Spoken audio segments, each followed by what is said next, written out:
Assalamualaikum warahmatullahi wabarakatuh. Perkenalkan, nama saya Julia Ayu Anggreni. Saya adalah mahasiswa semester 5 jurusan Psikologi Islam UIN Raden Fatah Palembang. Adalah untuk memenuhi tugas akhir dari mata kuliah Psikologi Pendidikan, dosen pengampu Bapak Dr. Muhammad Uyun MSI. Sebelum saya menyampaikan mengenai materi kesulitan belajar, saya akan menjelaskan pengantar psikologi pendidikan. Apa sih psikologi pendidikan itu? Psikologi pendidikan merupakan suatu cabang ilmu psikologi yang khusus mengkaji perilaku individu dengan tujuan menemukan berbagai fakta, generalisasi, dan teori psikologi yang berkaitan dengan pendidikan melalui metode ilmiah tertentu untuk mencapai efektivitas proses pendidikan. Nah, selanjutnya saya akan menjelaskan mengenai kesulitan belajar. Pada poin pertama, saya akan menjelaskan mengenai apa sih pengertian dari kesulitan belajar. Kesulitan belajar secara harfiah berasal dari bahasa Inggris yaitu learning disability. Artinya, ketidakmampuan belajar. Kesulitan belajar adalah suatu kondisi dalam proses belajar mengajar dengan adanya hambatan tertentu untuk mencapai hasil belajar yang optimal. Selanjutnya, penyebab dari kesulitan belajar ini ada dua, yaitu faktor internal dan faktor eksternal. Faktor internalnya dari dalam manusia itu sendiri meliputi faktor biologis, kesehatan, psikologis, intelijensi, perhatian, minat, bakat, serta emosi. Sedangkan faktor eksternalnya yaitu berasal dari luar manusia seperti sosial dan non-sosial, meliputi lingkungan, suasana rumah, ekonomi keluarga, lingkungan sekolah, serta masyarakat. Kesulitan belajar ini memiliki gejala.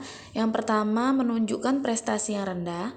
Kedua, hasil yang dicapai tidak seimbang dengan usaha yang dilakukan. Ketiga, lambat dalam melakukan tugas-tugas belajar. 4, menunjukkan tingkah laku yang berlainan. Nah, dari gejala ini kita dapat mengambil efek dari sosio dan psikologisnya. Efek sosio dan psikologisnya yaitu untuk yang sosial berdampak pada interaksi anak dengan lingkungannya seperti tidak percaya diri, nakal, tertutup, dan impulsif. Dan psikologisnya menyebabkan anak malas belajar, anak menganggap dirinya bodoh dan tidak berguna, yang menyebabkan anak menjadi tidak percaya diri dalam berpendapat dan memiliki motivasi belajar yang rendah. Macam-macam kesulitan belajar. Yang pertama, disleksia atau kesulitan membaca. Kesulitan ini adalah untuk macam kesulitan belajar. Yang pertama adalah disleksia atau kesulitan membaca. Kesulitan untuk memaknai simbol huruf dan angka melalui persepsi visual dan auditoris. Dampaknya adalah kemampuan membaca dan pemahaman bagi si anak. Yang kedua adalah disfraksia atau kesulitan menulis yang menghambat kemampuan menulis seperti tidak dapat memegang pensil dengan mantap dan tulisan tangannya sangat buruk. Yang ketiga adalah diskalkulia atau kesulitan berhitung, yakni gangguan pada kemampuan kalkulasi secara sistematis yang menyebabkan kesulitan memahami proses-proses dalam matematis.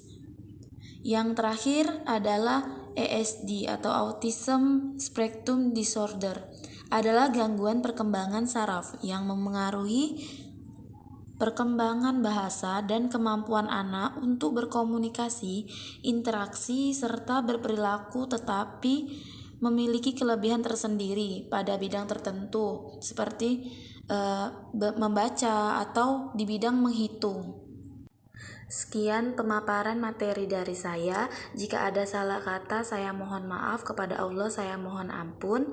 Semoga materi yang saya sampaikan ini bermanfaat bagi yang mendengarkannya.